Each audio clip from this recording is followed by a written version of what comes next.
محترم سامعین و ناظرین، ایک اور نئی ویڈیو کے ساتھ ہم آپ کی خدمت میں حاضر ہیں، اور آج کی اس ویڈیو میں ہم بات کریں گے کہ حقہ پینا کیسا ہے۔ تو چلیے بلا تاخیر کے شروع کرتے ہیں۔ اعلیٰ حضرت علیہ الرحمہ سے حقہ کے متعلق سوال کیا گیا تو آپ نے فرمایا کہ حقے 3 قسم ہیں۔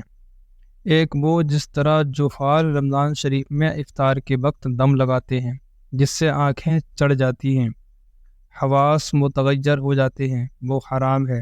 حدیث میں ہے، رسول اللہ صلی اللہ تعالیٰ علیہ وسلم نے ہر نشہ آور اور جسم میں سستی پیدا کرنے والی چیز کے استعمال سے منع فرمایا ہے۔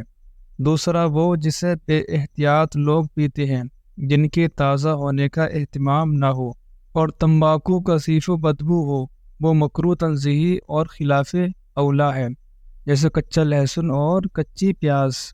در مختار میں ہے، یعنی اس کو کچے لہسن اور پیاز کے ساتھ الحاق کیا گیا، لہذا دونوں کا ایک حکم رکھا گیا۔